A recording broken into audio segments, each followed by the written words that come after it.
La bonne façon de récolter les médecins. Et la porte, s'il te plaît.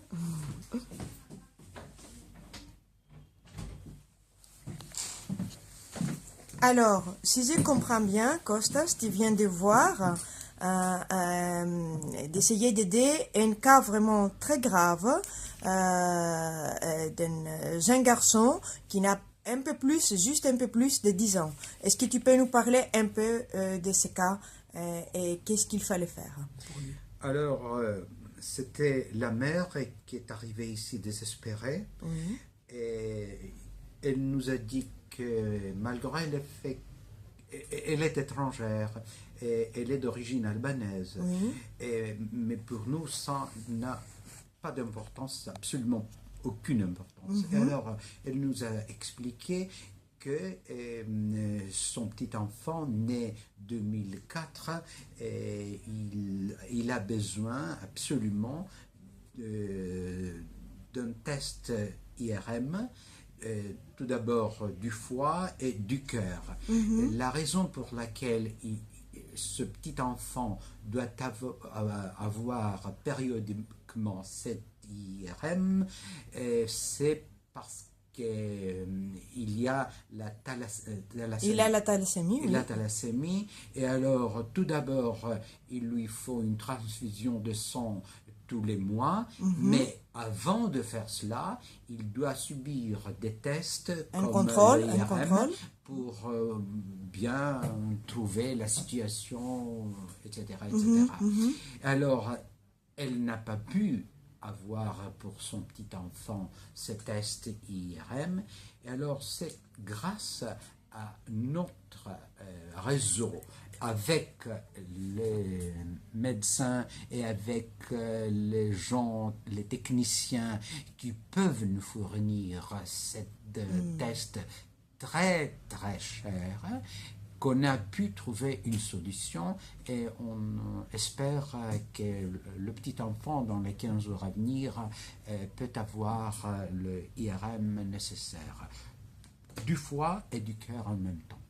Et ça se passe où? Ça se passe à cause d'un réseau de solidarité au sein des hôpitaux publics, n'est-ce pas? C'est-à-dire, il y a des services qui acceptent de passer des examens à des gens qui ne sont pas couverts par la Sécu. Il y a d'autres qui n'acceptent pas. Comment ça se passe?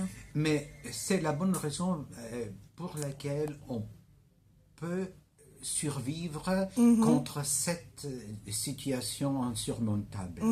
Et le système travaille comme il travaille ou comme il ne travaille pas, mais en même temps, parallèlement, il y a ces bons réseaux qui est composé de personnes volontaires, soit médecins, soit techniciens, soit dentistes, etc., etc., et même hommes ordinaires qui nous offrent l'aide nécessaire pour faire face aux problèmes de ces personnes qui nous sont inconnues, mais avec lesquelles on se sent très lié, parce que quand vous avez par exemple une mère qui demande, exige pour que son enfant subisse tel ou tel test, alors on ne peut pas dormir, disons.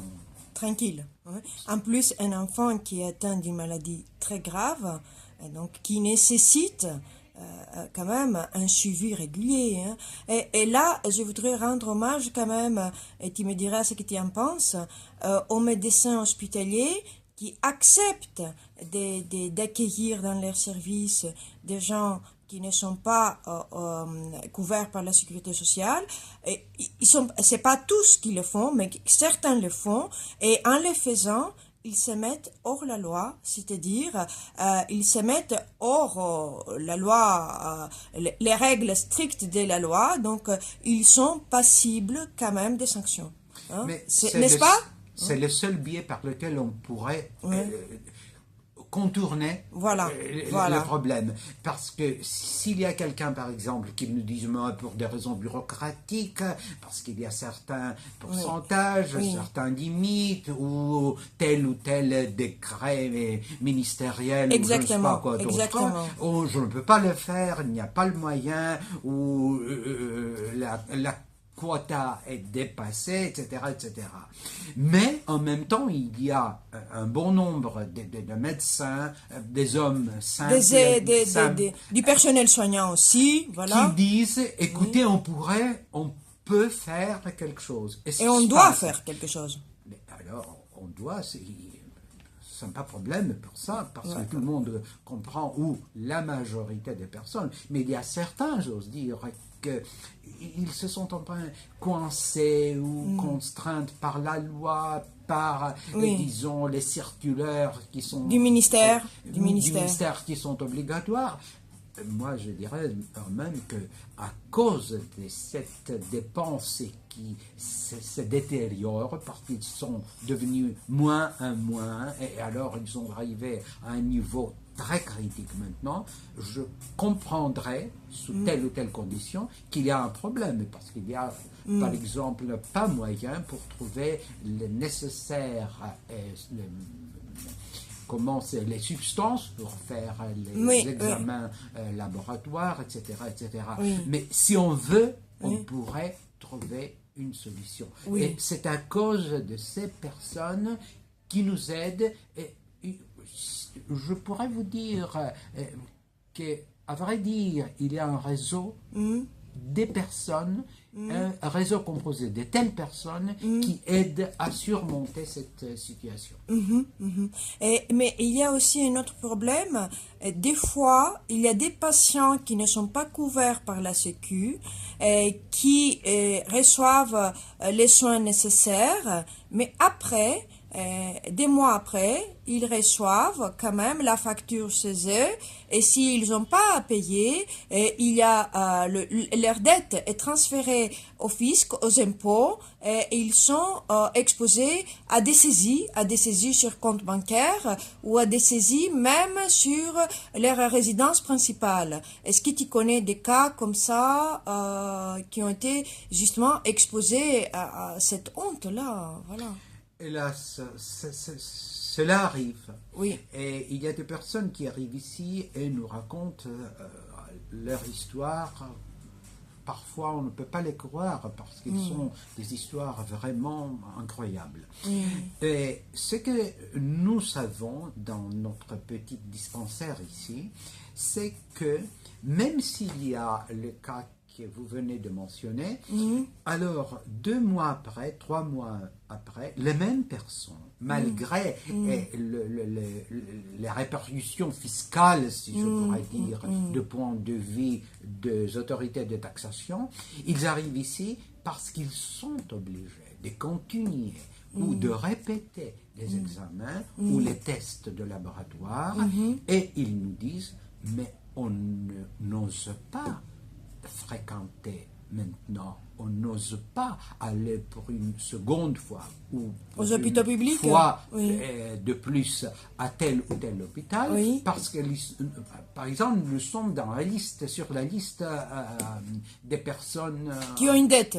Qui n'ont pas réglé leurs factures, voilà. Et ils ne peuvent pas même arriver devant le comptoir ou devant, etc.